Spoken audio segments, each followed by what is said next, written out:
રાજકુમાર જાટ કેસમાં આજે સવારે સમાચાર આવ્યા કે ગણેશ ગોંડલને રાહત મળી ગઈ છે, પણ એસઆઈટીનો જે રિપોર્ટ છે એ રિપોર્ટના આધારે ગણેશ ગોંડલની તકલીફો વધી શકે છે. કેમ આ તકલીફો વધી શકે છે અને ગણેશ ગોંડલ ઉપર એસઆઈટીની ટીમ હવે ચાર્જશીટ ફાઇલ કરવા જઈ રહી છે. આ ચાર્જશીટ કયા કેસની અંદર ફાઇલ કરશે, શું છે આખો મામલો, તેની વાત કરીશું આ રિપોર્ટમાં. કારણ કે ગણેશ ગોંડલ માટે ખુશ થવાના સમાચાર તો નથી જ. સાથે સાથે વાત કરીશું નિર્લિપ્ત રાયની, કારણ કે નિર્લિપ્ત રાય હવે રેન્જ આઈજી તરીકે રાજકોટ પહોંચી ચૂક્યા છે. રેન્જ આઈજી તરીકેનો ચાર્જ લઈ લીધો છે. ચાર્જ લેતાની સાથે જ તેમને 5 જિલ્લાના એસપીને હવે કહી દીધું છે કે આ વિસ્તારની અંદર લુખ્ખા તત્વ, ગુંડા તત્વનું નહીં ચાલે, પરંતુ પોલીસનું ચાલશે. નિર્લિપ્ત રાયે શું કીધું છે? નિર્લિપ્ત રાય આજે ગોંડલની પણ મુલાકાત કરવાના છે, એટલે એની પણ ચર્ચા કરીશું. કારણ કે નિર્લિપ્ત રાય દ્વારા હવે સખત એક્શન લેવામાં આવશે અને આમ પણ નિર્લિપ્ત રાય પોતાના કડક અંદાજના કારણે ખૂબ જાણીતા છે. સાથે ચર્ચા કરીશું અરવિંદ કેજરીવાલની, કારણ કે અરવિંદ કેજરીવાલ 2 દિવસના પ્રવાસમાં ગુજરાતમાં છે.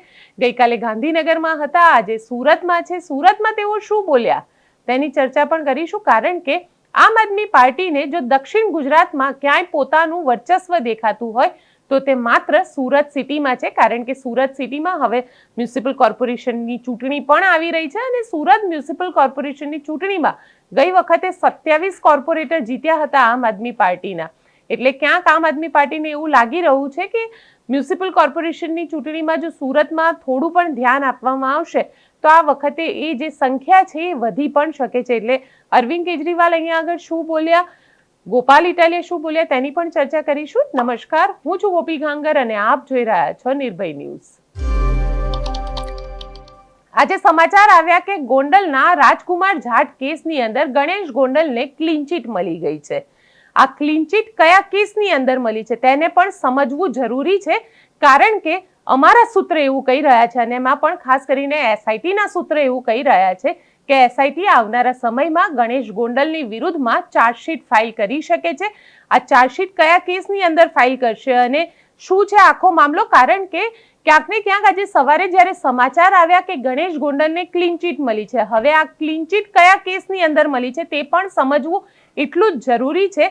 કારણ કે રાજકુમાર જાટના પિતા રતનલાલ જાટ દ્વારા કેસ ફાઇલ કરવામાં આવ્યો હતો. ગુજરાત હાઈકોર્ટના દરવાજા ખખડાવવામાં આવ્યા હતા. ગુજરાત હાઈકોર્ટે ન્યાયની આશા એના પિતાને હતી, એટલા માટે થઈ અને ત્યારે એસઆઈટીની રચના કરવામાં આવી. અને એસઆઈટીની રચના જે છે તે પ્રેમસુખ ડેલુ, જે સુરેન્દ્રનગરના એસપી છે, ધાંગધ્રાના ડીવાયએસપી જેડી પુરોહિત અને અન્ય એક અધિકારીની સાથે આ 3 અધિકારીઓની એક એસઆઈટીની ટીમ બનાવી હતી. આ એસઆઈટીની ટીમની સામે ગણેશ ગોંડલે ખુદ કીધું હતું કે મારા નાર્કો ટેસ્ટ કરાવવામાં આવે. તેના નાર્કો ટેસ્ટ પણ કરાવવામાં આવ્યા હતા અને નાર્કો ટેસ્ટનો જે રિપોર્ટ હતો તે નેગેટિવ આવ્યો હતો.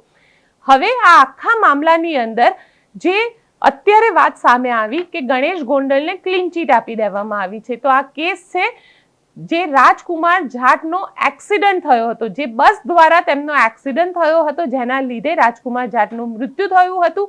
આ કેસની અંદર એવું કહેવામાં આવ્યું કે ગણેશ ગોંડલની કોઈ ભૂમિકા સામે નથી આવી રહી. જે એવિડન્સ મળ્યા હતા તે એવિડન્સના પ્રમાણે ગણેશ ગોંડલની કોઈ ભૂમિકા આની અંદર નથી. જેટલા પણ વિટનેસ હતા એ વિટનેસ પણ એવું માની રહ્યા છે કે ગણેશ ગોંડલની કોઈ ભૂમિકા આ કેસની અંદર અત્યાર સુધી નથી દેખાઈ. કારણ કે નાર્કો ટેસ્ટ કરવામાં આવ્યા હતા, સાહેદતોના નિવેદનો લેવામાં આવ્યા હતા, જે પુરાવાઓ હતા તેના આધારે આ ક્લીન ચીટ એસઆઈટી દ્વારા જે રિપોર્ટ સબમિટ કરવામાં આવ્યો હતો ગુજરાત હાઈકોર્ટની અંદર, તેમાં આવું કહેવામાં આવ્યું. પણ હવે ગુજરાત હાઈકોર્ટ ચાર્જશીટ ફાઇલ કરવાના મૂડમાં, એટલે ગુજરાત હાઈકોર્ટમાં એસઆઈટીની જે ટીમ છે તે ચાર્જશીટ ફાઇલ કરી શકે છે. આ કેસ છે જે રાજકુમાર જાટના, કારણ કે શરૂઆતમાં આપને યાદ હશે તો રાજકુમાર જાટના જે પિતા છે રતનલાલ જાટ, તેમના દ્વારા એવું કહેવામાં આવ્યું હતું ને તેમના દ્વારા આરોપ લગાવવામાં આવ્યો હતો કે તેમનો દીકરો અને તે બંને જ્યારે આવી રહ્યા હતા ત્યારે ગણેશ ગોંડલનું જે ઘર છે ગોંડલમાં, ત્યાં આગળ તેઓ ઊભા રહીને બંને જણા ચર્ચા કરી રહ્યા હતા. તે જ વખતે રાજકુમાર જાટને અંદર બોલાવવામાં આવ્યા હતા, ઘરની અંદર લઈ જવામાં આવ્યા, ત્યાં એને ખુરશી ઉપર બેસાડવામાં આવ્યા અને ત્યાં તેની સાથે મારપીટ કરવામાં આવી હતી. હવે આ મારપીટ કયા કારણોસર કરવામાં આવી હતી તે કારણો હજી સુધી ખુલ્યા નથી અને જે મારપીટ કરવામાં આવી હતી તેનું એક સીસીટીવી ફૂટેજ પણ એ વખતે જે સીસીટીવી ફૂટેજ આવ્યું હતું તેમાં ગણેશ ગોંડલ અને તેની સાથે અન્ય 7-8 જણા જે છે એ રાજકુમાર જાટ સાથે ચર્ચા કરી રહ્યા હોય આ પ્રકારના સીસીટીવી આવ્યા હતા સામે. પરંતુ જ્યારે પોલીસે ઇન્વેસ્ટિગેશન કર્યું અને એ જે 3-4 મિનિટના સીસીટીવી હતા એના પછીના જે સીસીટીવી, કારણ કે રાજકુમાર જાટના પિતા રતનલાલ જાટનો આરોપ હતો કે આ જે સીસીટીવી છે એ લાંબા સમયના ત્યાં લગભગ તેઓ 20 થી 25 મિનિટ રોકાયા હતા. હવે આ 20 થી 25 મિનિટના જે સીસીટીવી છે તેની અંદર રાજકુમાર જાટને ક્યાંક ને ક્યાંક મારવામાં આવ્યો છે. આ પ્રકારનું અમારા એસઆઈટીના સૂત્ર દ્વારા કહેવામાં આવી રહ્યું છે અને જે મારવામાં આવ્યો છે તેમાં ગણેશ ગોંડલ પણ છે. એટલે હવે એસઆઈટી જે છે એ આ આખા મામલાની અંદર રાજકુમાર જાટને મારવામાં આવ્યો છે તે મામલાને લઈને, કારણ કે એના સીસીટીવી ફૂટેજ જે છે એ પણ ગુજરાત હાઈકોર્ટને આપવામાં આવ્યા છે.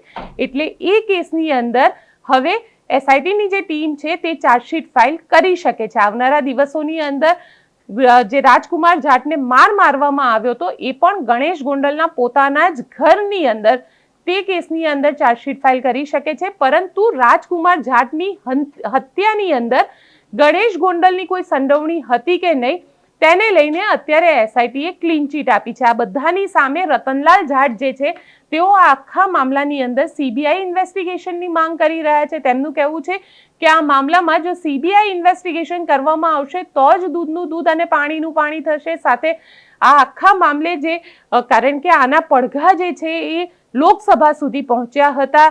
રાજસ્થાનની અંદર જાટ સમુદાય જે છે તેઓ પણ મેદાનમાં આવ્યા હતા. એટલે ત્યાંના જે જાટ છે જયંત મોટ તેમની સાથે પણ મેં વાતચીત કરી, રતનલાલ જાટ સાથે પણ મેં વાતચીત કરી છે. બંને સાથેની વાતચીતને સાંભળીએ. અમારી સાથ અત્યારે આપણી સાથે જયંતભાઈ જોડાયા છે. રાજકુમાર જાટના કેસની અંદર આપણે તેમને ખૂબ લડાઈ કરતા જોયા હતા, ખૂબ તેમના દ્વારા આંદોલન કરતા જોયા હતા. તેમને જ પૂછીશું કારણ કે એસઆઈટીનો રિપોર્ટ આવ્યો છે અને એસआईटी रिपोर्टे હવે गणेश गोंडल ने क्लीन चीट आपी है. जयंत जी, आपसे पूछना चाहेंगे कि गणेश गोंडल को क्लीन चीट मिल गई है.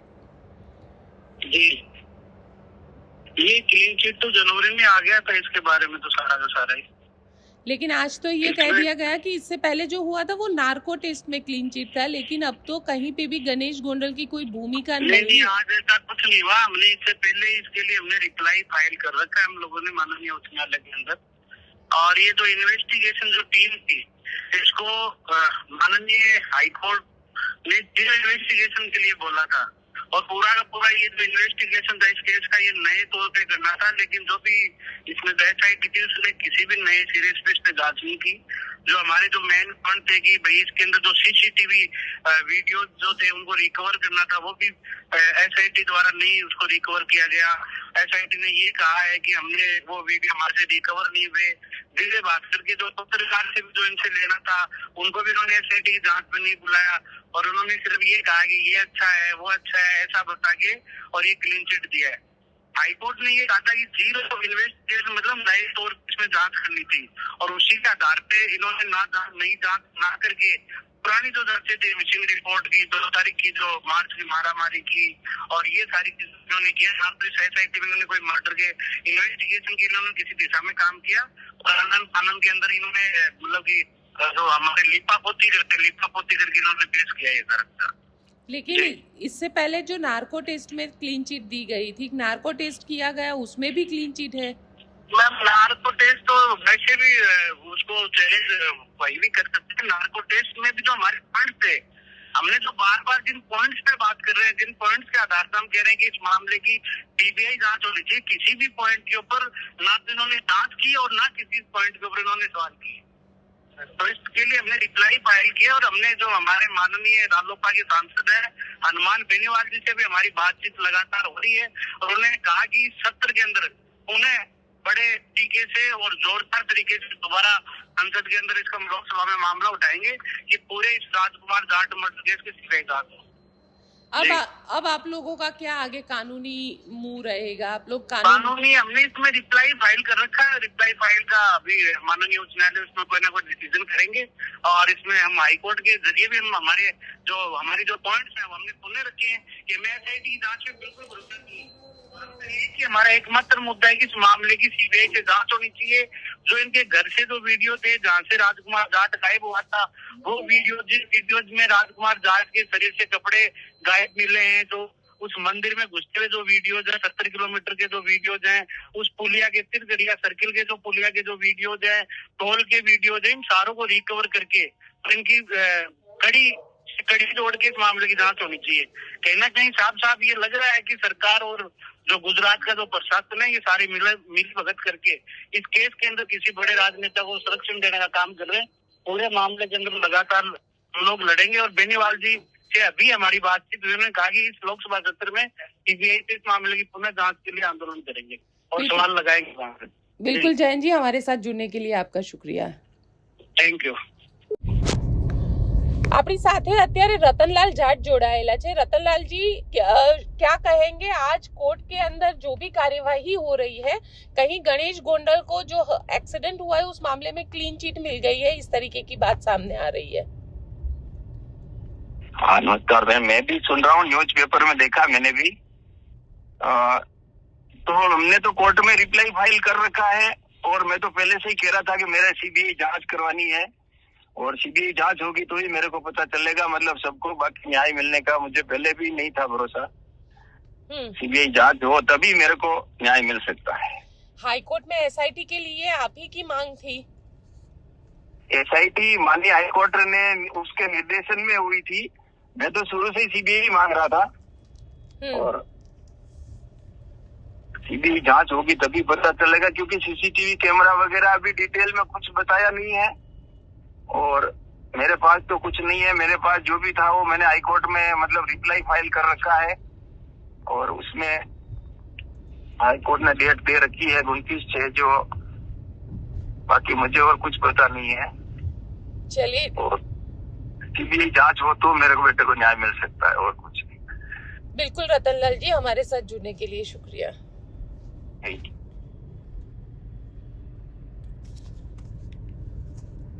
અહીંયા આપણે રતનલાલ જાટને પણ સાંભળ્યા। રતનલાલ જાટ તો એવું કહી રહ્યા છે કે જે સીસીટીવી ફૂટેજ હતું, એ સીસીટીવી ફૂટેજ જો રાજકુમાર જાટને ગણેશ ગોંડલના ઘરમાં માર મારવામાં આવ્યો હોય અને એ જ રાત્રે રાજકુમાર જાટ એના ઘરેથી ગાયબ થઈ ગયો હોય તો રતનલાલ જાટનો સીધો આરોપ છે કે આ મામલામાં ગણેશ ગોંડલનું ઇન્વોલ્વમેન્ટ પણ એટલું જ છે। હવે એ કોર્ટ નક્કી કરશે કે ગણેશ ગોંડલનું ઇન્વોલ્વમેન્ટ કેટલું છે, કારણ કે અત્યારે તો એસઆઈટી જે ઇન્વેસ્ટિગેશન કર્યું છે તેના પ્રમાણે જે હત્યાનો મામલો છે તેમાં ગણેશ ગોંડલને ક્લીન ચીટ મળી રહી છે, પરંતુ જે મારવાનો મામલો છે, જે એના ઘરની અંદર મારવામાં આવ્યો હતો, એ પછીના ઘણા બધા એવા સીસીટીવી આપણે રોડ ઉપર જોયા હતા। એ સીસીટીવીની અંદર ક્યાંક રાજકુમાર જાટ ચાલતો જતો દેખાય છે, ક્યાંક શાલ ઓઢેલી દેખાય છે, ક્યાંક નગ્ન અવસ્થામાં દેખાય છે। રાજકુમાર જાટના પિતા જે છે એ આને જ લઈને સવાલ ઊભા કરી રહ્યા છે કે મારા દીકરાને કોઈ ચોક્કસ ફોલો કરી રહ્યું હતું, કોકની એક આખી સાજિશ હતી, એક મોટું ષડયંત્ર હતું જેના તહેત મારા દીકરાને આવી રીતે રોડ ઉપર ચલાવીને તેની ઉપર બસ ચલાવડાવી દેવામાં આવી, એટલે ક્યાંક તેની હત્યા જે છે એ આ જ રીતે કરવામાં આવી છે। સાથે સાથે તેમનું એક વસ્તુ એ પણ કહેવી છે કે જે 108 જે ગાડી હતી, જેને 108 એમ્બ્યુલન્સ જે એને લઈને દવાખાને પહોંચી હતી, તેના પણ સીસીટીવી પોલીસે રિકવર નથી કર્યા, કારણ કે એસઆઈટીને જ્યારે ઇન્વેસ્ટિગેશન સોંપવામાં આવ્યું તો તેમણે પોલીસ પાસે જે ફાઇલો હતી તે જ ફાઇલોનો સીધી લઈ લીધી, પરંતુ પોતાનું જે નવું ઇન્વેસ્ટિગેશન થવું જોઈએ તે નવું ઇન્વેસ્ટિગેશન ન કર્યાનો આરોપ પણ અહીંયા રતનલાલ જાટ દ્વારા લગાવવામાં આવી રહ્યો છે। એટલે હવે જોવાનું રહેશે કે આખા મામલામાં હાઈકોર્ટ શું निर्णय ले छे, कारण के निर्णय लेवानुं काम हाईकोर्टनुं छे। अमे मात्र न्यूज आपीए छीए अने अमारुं उद्देश्य मात्र बधाने माहितगार करवानो छे। साथे साथे चर्चा करी लईए निर्लिप्त रायनी, कारण के निर्लिप्त राय हवे राजकोट रेंजना आईजी थई गया छे अने आनो सीधो संपर्क गोंडल साथे पण छे, कारण के गोंडलने मिर्जापुर गणवामां आवी रह्युं हतुं। गोंडलने आ उपनाम मळी गयुं छे, महाराजा भगवत सिंहनुं ए गोंडल अने हवे मिर्जापुर तरीके ओळखाय। एटले क्यांक एटलुं चोक्कस कही शकाय के जे रीतनुं गोंडल माटे कहेवातुं हतुं के त्यां कायदो अने व्यवस्थानी हद पूरी थई जाय छे, त्यां हवे गृहमंत्री हर्ष संघवी द्वारा ક્યાંક કાયદો અને વ્યવસ્થાને વધારે પ્રબળ બનાવવાનો પ્રયત્ન કરવામાં આવી રહ્યો છે અને આ કાયદો અને વ્યવસ્થા જે છે એને પ્રબળ બનાવવા માટે થઈ અને તેમને જે સખત કડક આઈપીએસ અધિકારી કહેવાય છે તેવા નિર્લિપ્ત રાયને રાજકોટ રેન્જની જવાબદારી સોંપી દીધી છે. અને રાજકોટ રેન્જની અંદર જોવા જઈએ તો સુરેન્દ્રનગર, મોરબી, રાજકોટ, જામનગર અને દેવભૂમિ દ્વારકા એમાં 5 જિલ્લાઓ આવે છે અને આ 5 જિલ્લામાં રાજકોટ ગ્રામ્ય રેન્જ પણ આવે છે અને રાજકોટ ગ્રામ્ય રેન્જમાં જ ગોંડલ આવે છે. એટલે ક્યાંક નિર્લિપ્ત રાયના આવવાથી ચર્ચાનો દોર શરૂ થઈ ગયો હતો કે હવે જે ગુંડા તત્વ છે, જે લુખ્ખા તત્વ છે, જે ત્યાં આગળ પોતાની દાદાગીરી કરનારા લોકો છે તે લોકો ઉપર ચોક્કસથી એક કંટ્રોલ આવી જશે અને તેમાં પણ હવે સ્થાનિક સ્વરાજની ચૂંટણી આવી રહી છે.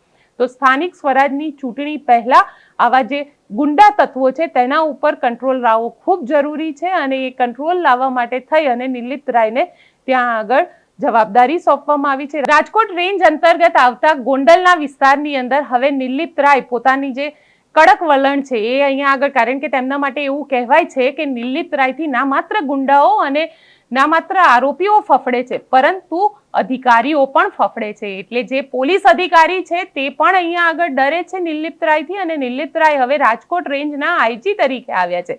તો ચોક્કસથી ગોંડલની અંદર એ જશે ત્યાં આગળ. આજે એવું કહેવાય રહ્યું છે કે નિર્લિપ્ત રાય આજે ગોંડલની વિઝિટ કરશે, ત્યાંના પોલીસ સ્ટેશનની વિઝિટ કરશે અને અધિકારીઓને એક સ્પષ્ટ સંદેશ પણ આપી દેવામાં આવ્યો છે કે તમારા જિલ્લાની અંદર જે પણ ગુંડા તત્વ છે તેમને કહી દેવામાં આવે કે કોઈ પણ પ્રકારની ગેરકાનૂની પ્રક્રિયાને ચલાવવામાં નહીં આવે કે ગેરકાનૂની ધંધાને ચલાવવામાં નહીં આવે. એટલે અહીંયા સ્પષ્ટ છે કે નિર્લિપ્ત રાયને રાજકોટમાં મૂકવા પાછળનો ઉદ્દેશ પણ સ્પષ્ટ હતો કે જે રીતના ત્યાંથી સમાચાર આવી રહ્યા હતા, જે રીતે ગોંડલને મિર્ઝાપુર તરીકે ઓળખવામાં આવી રહ્યું હતું, જે રીતે રાજકોટની અંદર ઘણા બધા, કારણ કે એક વાત એવી પણ સામે આવી રહી છે કે સ્થાનિક સ્વરાજની ચૂંટણીમાં ક્યાંક ને ક્યાંક ભારતીય જનતા પાર્ટીમાં પણ બધું જ ઠીક તો નથી. ભારતીય જનતા પાર્ટીના સૌરાષ્ટ્રના ઘણા બધા નેતાઓ એવા છે કે જે સૌરાષ્ટ્રના નેતાઓ ક્યાંક ને ક્યાંક બીજા ભારતીય જનતા પાર્ટીના નેતાઓને નડી શકે છે. તો આ નેતાઓને પણ કંટ્રોલ કરી શકાય અને જે ગુંડા તત્વ છે તેમને પણ કંટ્રોલ કરી શકાય. એટલા માટે થઈ અને નિર્લિપ્ત રાયને ત્યાં આગળ રેન્જ આઈજી તરીકે આજે તેમને ચાર્જ લીધો છે. ચાર્જ લેતાની સાથે જ બધા જ એસપી સાથે, બધા જ જિલ્લાના એસપી સાથે તેમને મુલાકાત કરી છે અને સ્પષ્ટ સંદેશ આપી દીધો છે. આપને શું લાગે છે નિર્લિપ્ત રાયના આવવાથી રાજકોટ રેન્જની અંદર ગુંડા તત્વ જે બેફામ બની ગયા છે તેઓ કંટ્રોલમાં આવી જશે? મને કોમેન્ટ બોક્સમાં ચોક્કસથી લખીને જણાવજો, કારણ કે નિર્લિપ્ત રાય પોતે એક સખત અધિકારી છે અને કડક અધિકારી છે. બીજા અધિકારીઓ પર પણ જે રીતે તેઓ કામ કરે છે તે ખૂબ અસર છોડી જાય છે. એટલે એટલું તો સ્પષ્ટ છે કે હવે ત્યાંના જે ગુંડા તત્વ છે, જે લોકો બુટલેગર છે, એ લોકો ચોક્કસથી ચેતી ગયા હશે.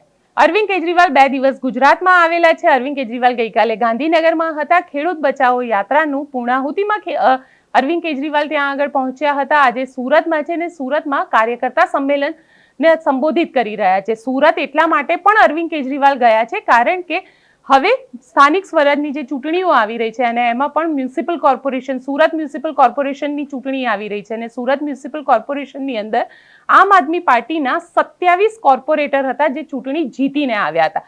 આપને યાદ હશે કે જે વખતે સુરતની અંદર મ્યુનિસિપલ કોર્પોરેશનની ચૂંટણીમાં આમ આદમી પાર્ટીના કોર્પોરેટર જીત્યા હતા ત્યારે CR પાટીલ એવું બોલ્યા હતા કે સોનાની થાળીમાં લોખંડની ખીલ્લી ગોપી છે.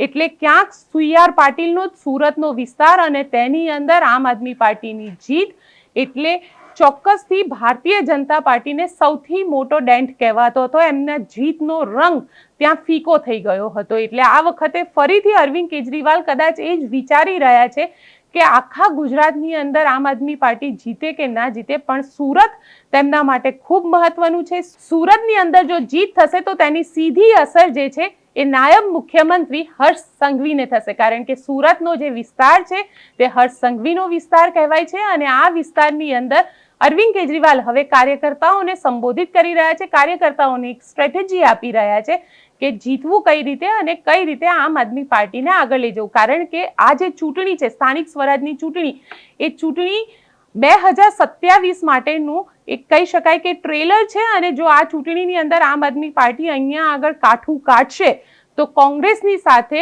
2027ની ચૂંટણીમાં કદાચ એક સારી બાર્ગેનિંગ પોઝિશનમાં હશે, અને જો સારી બાર્ગેનિંગ પોઝિશનમાં નહીં પણ હોય તો આમ આદમી પાર્ટી પોતાના 27ની વિધાનસભાની ચૂંટણીના જે ઉમેદવારો છે તેને વધારે સારી રીતે ગુજરાતમાં ઊભા રાખી શકશે, કારણ કે એવું કહેવાઈ રહ્યું છે, જે અમને ભારતીય જનતા પાર્ટીના ઘણા બધા નેતાઓ દ્વારા કહેવામાં આવી રહ્યું છે, તે એવું છે કે ભારતીય જનતા પાર્ટીને કોંગ્રેસ સાથે ઓછી તકલીફ છે પણ આમ આદમી પાર્ટીથી વધારે તકલીફ છે, કારણ કે આમ આદમી પાર્ટી જે છે એ રસ્તા ઉપર ઉતરીને ભારતીય જનતા પાર્ટીના નેતાઓને એમની જ ભાષામાં જવાબ આપે છે. અહીંયા અરવિંદ કેજરીવાલને સાંભળી લઈએ અને સમજીએ કે એમની રણનીતિ શું છે. અહીંયા તો ખાલી ભાજપ કોંગ્રેસ જ ચાલશે એવું વર્ષો સુધી જ્યાં કહેવામાં આવ્યું, એ જ ગુજરાતની અંદર હજળબમ રીતે આમ આદમી પાર્ટી આપણે બધાએ ચલાવીને બતાવી છે અને આગળના દિવસોમાં દોડાવીને બતાવીશું. દોસ્તો, આ આપણી એક સામાન્ય માણસની તાકાત છે કે સત્તામાં બેઠેલો માણસ ઊંચી ખુરશીએ બેઠો હોય એટલે એને એમ લાગે કે નાના માણસો કંઈ નહીં કરી શકે.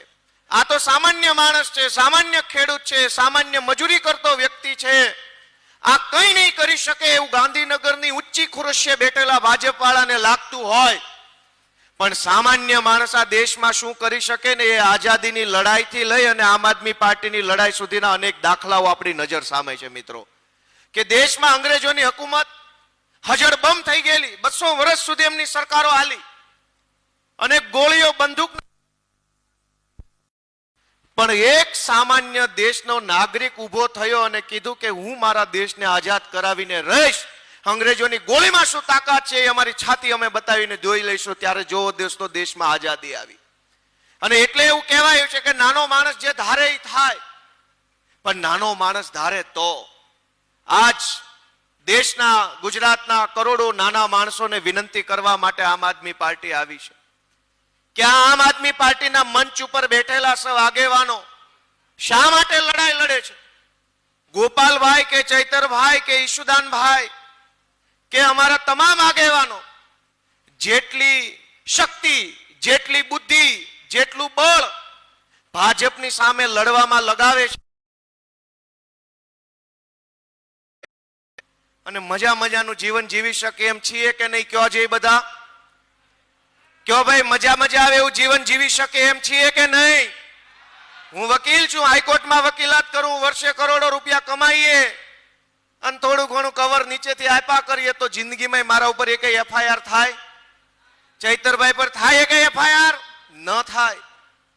તો પછી સંઘર્ષ છે કોના માટે?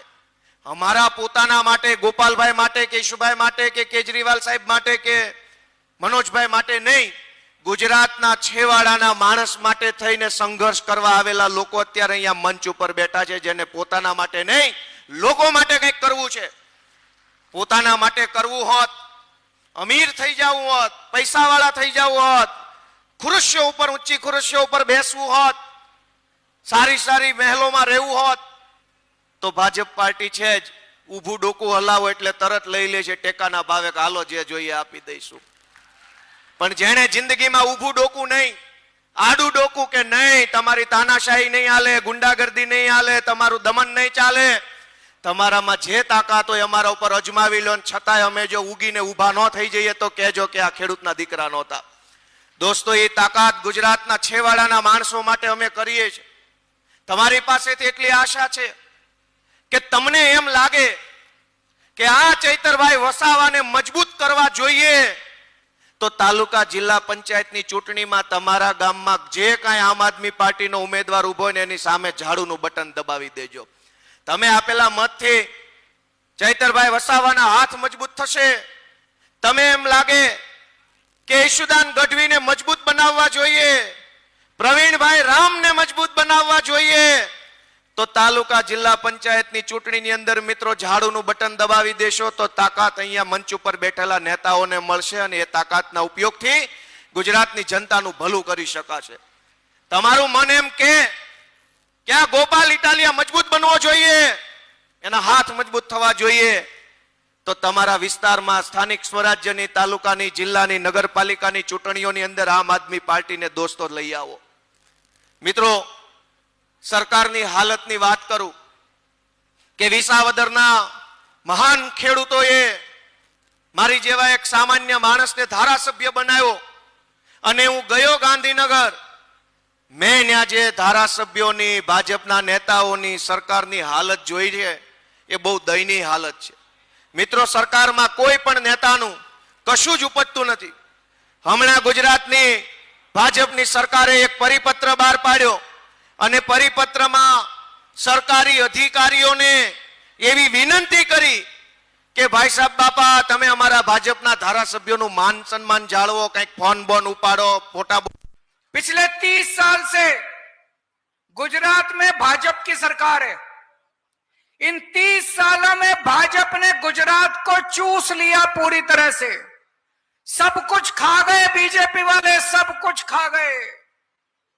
किसानों के बीज खा गए, किसानों के खाद खा गए, किसानों का पानी पी गए, किसानों का पैसा खा गए, व्यापारियों का व्यापार खा गए, बेरोजगारों का रोजगार खा गए, स्कूल खा गए, अस्पताल खा गए, सड़कें खा गए, पुल खा गए, मजदूरों का नरेगा खा गए, ये लोग बजरी खा गए, लोहा खा गए, मिट्टी खा गए, सब कुछ खा गए ये लोग बीजेपी वाले. 30 साल से चूस लिया इन्होंने गुजरात को.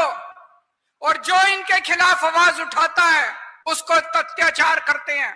जो इनके खिलाफ, भ्रष्टाचार के खिलाफ आवाज उठाता है उसके ऊपर झूठे केस करके उसको जेल में डाल देते हैं. चेतर वसावा ने नरेगा में भ्रष्टाचार के खिलाफ आवाज उठाई. नरेगा के अंदर ये फर्जी रिकॉर्ड भरते हैं, दिखा देते हैं ये काम हुआ, काम होता नहीं है, पैसा खा जाते हैं इनके मंत्री, पैसा खा जाते हैं इनके नेता. चेतर वसावा ने कहा मेरे को सारे रिकॉर्ड दिखाओ. चेतर वसावा को उठा के जेल में डाल दिया. चेतर वसावा आप लोगों के लिए लड़ रहा था. परवीन राम ने किसानों के लिए आवाज उठाई, परवीन राम को उठा के जेल में डाल दिया. 4 महीने चेतर वसावा जेल में था, 4 महीने परवीन राम जेल में था. जो इनके खिलाफ आवाज उठाता उसको पकड़ के जेल में डाल देता. आज हमारे युवा, नौजवान बेरोजगार घूम रहे हैं. इनके पास रोजगार मांगने के लिए जाते हैं, ये उसको नकली दारू की बोतल पकड़ा देते हैं.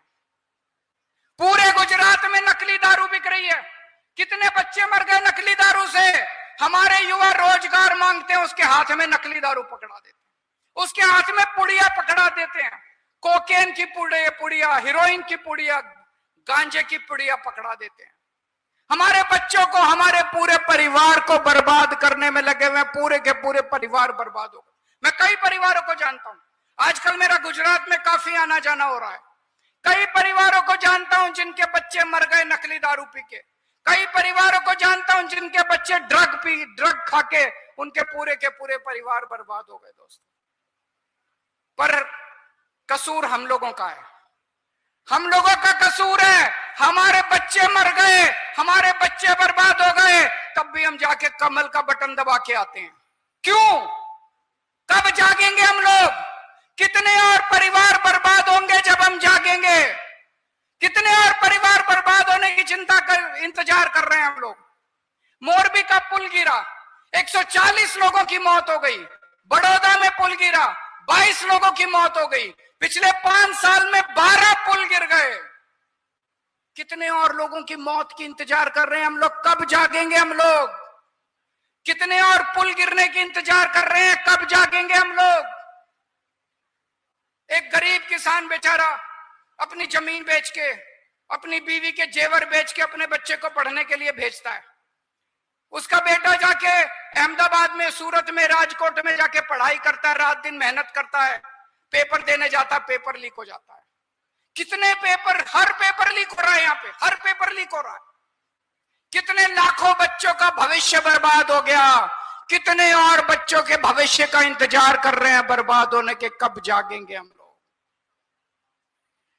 पेपर लीक होते रहेंगे और हम चुप बैठे रहेंगे. भ्रष्टाचार होता रहेगा, हम चुप बैठे रहेंगे. सड़कें टूटती रहेगी, हम चुप बैठे रहेंगे. सरकारी अस्पतालों में हमारे बच्चे मरते रहेंगे, हम चुप बैठे रहेंगे. ये प्राइवेट स्कूल वाले भ्रष्टाचार करते रहेंगे, हमें लूटते रहेंगे, हम चुप बैठे रहेंगे. आज हम यहाँ सूरत में बैठे हैं. पिछले साल बरसात के टाइम में सूरत, पूरे देश के अंदर सूरत की तस्वीरें टीवी पे आ रही थी. एक बारिश हो जाए सूरत के अंदर, घर घर के अंदर पानी भर जाता है, बाढ़ आ जाती है सूरत के अंदर। इतना पानी पूरे बड़ी बड़ी अमीर घरों के अंदर बेडरूम में, ड्राइंग रूम में, टीवी तक पानी पहुंच गया, टीवी पानी भर गया पूरा का पूरा सूरत के अंदर। 30 साल का ये नतीजा है बीजेपी का। आपके घर में पानी भरता है, हर सांघवी भी सूरत में रहता है, उसके घर में पानी नहीं भरता। सीआर पाटिल भी सूरत में रहता है, उसके घर में पानी नहीं भरता। आपके घर में पानी भरता है। आप इनकी नजरों में कीड़े मकोड़े भी नहीं समझते ये लोग आप लोगों को, और हम इनके पीछे पीछे घूमते रहते हैं दोस्तों।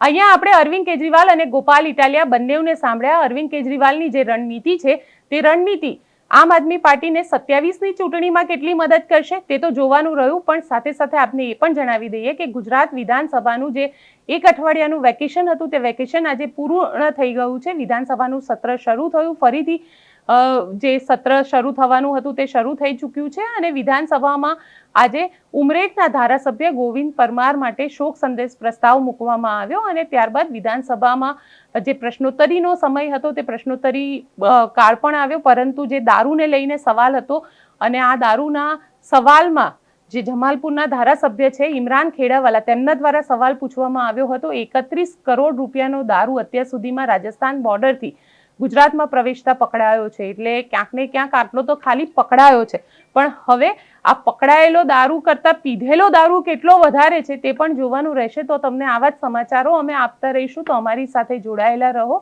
અમારી ચેનલ નિર્ભય ન્યૂઝને લાઇક, શેર અને સબસ્ક્રાઇબ કરવાનું ભૂલશો નહીં। આભાર।